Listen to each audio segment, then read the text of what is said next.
We talked a little bit about sugar. You've mentioned it. I think most people would say, yeah, it's bad. Do they really know how bad it is? That's one of the biggest misconceptions in the world. And just last night, on my online membership service, I have an online membership service you can get a subscription for. And part of the subscription gives you 3 hours of live health webinars a week. We do 3 hours of live health webinars a week for subscribers. And I have over 100 hours of archived health webinars that are available in the library that are available to members at my website. Just last night, I did a 1-hour presentation all about sugar and sugar metabolism because it is an extremely misunderstood concept, extremely misunderstood. So if I can pitch myself here, I'll give you the short answer about sugar, but if the listening audience really wants to see this in depth, then just go to drglidden.com, become a subscriber. It's $20 a month. You can cancel at any time and check out the webinars that I've done because knowledge is power. So the problem with sugar is not the sugar. The problem with sugar is how much sugar and how well is your body equipped to metabolize it. Sugar is the gasoline of your body. You could not blink an eyelash without sugar. Your body loves and needs sugar. You know how much? DNA, your genetic material, deoxyribonucleic acid. The ribo stands for ribose, which is a sugar. Your DNA is made from sugar. So how bad can it be? You couldn't exist. Your physical body would not exist if there wasn't sugar. Your body loves and needs sugar. Sugar is so important to your body, your liver can make it through a process called gluconeogenesis, just like it can make cholesterol, because it needs it. It's very important. Sugar is very important. Sugar is not the Antichrist. You'd be dead without sugar. You wouldn't even be existing without sugar. The problem isn't sugar. The problem is how much sugar are you pouring down the hatch at any moment in time, and how well equipped is your body to metabolize it. Now, if you look at a chart for the amount of sugar that we were eating in the 1800s and the amount of sugar that we're eating now, it's like, oh my God, I can't believe it. It's massive amounts of sugar now, right? And as I spoke about before, one of the reasons for that is the food is so anemic now because it's grown in soil that's completely minerally deprived. The food tastes like crap, and so the food industry puts sugar in with the food just to make it taste good. All right? So we are consuming culturally way too much sugar, number one. And number two, in order for your body to process sugar, remember, sugar is like gasoline. And all of the cells in your body, trillions of cells in your body, are like little automobiles. And they all need gasoline. Sugar has to get inside the tank of all of the cells of your body. It does that through the use of insulin. All right? So you eat something that has sugar in it, now there's sugar in your bloodstream. Doesn't matter if it's fructose, glucose, sucrose, doesn't matter. Glucose is the preferred form of sugar, but your body will take whatever it can get. So you've got sugar in your blood. When there's sugar in the blood, the pancreas secretes insulin. Now there's insulin and sugar in the blood.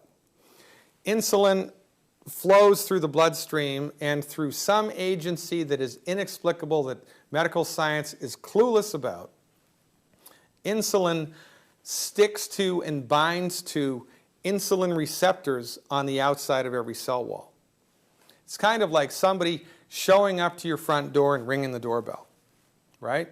And when they ring the doorbell, the kitchen door automatically opens to allow the groceries to come in.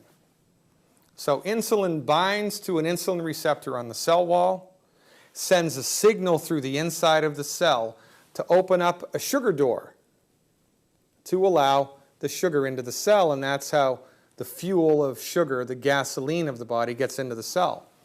Insulin rings the bell, the kitchen door opens and the groceries come in. In this case, the sugar comes in. Life is good.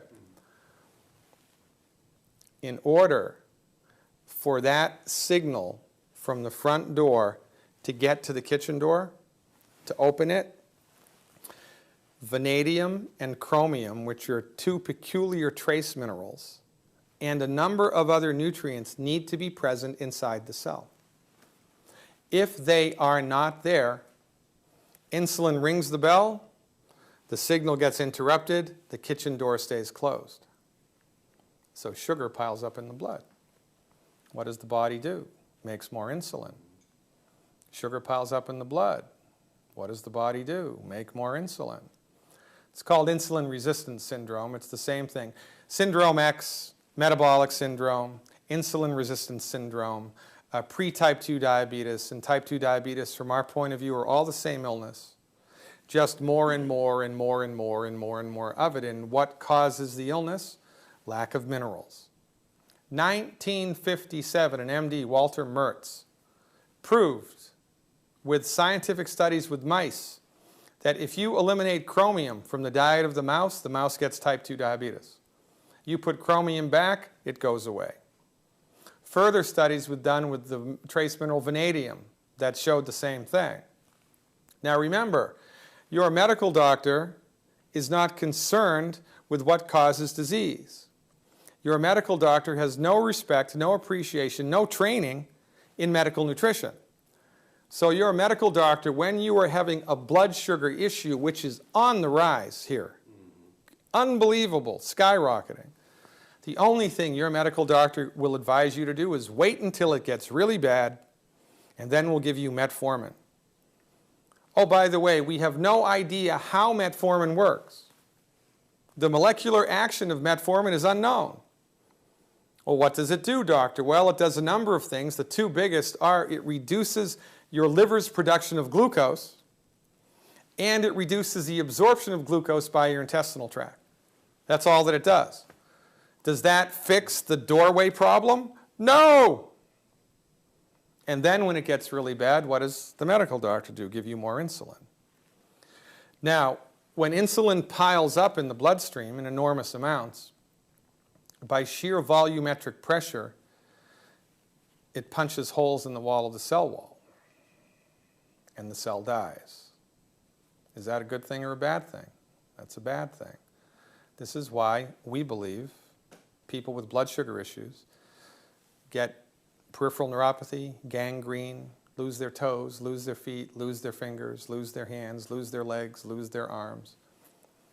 It's the insulin, we believe, you know, in concert with excited amounts of sugar. But nonetheless, the MDs are clueless about how to fix this, and they don't even care about how to fix it. We advise people who are dealing with a blood sugar issue to support and promote their body's ability to optimize its blood sugar metabolism, and we do that with mineral supplementation, and it's awesome.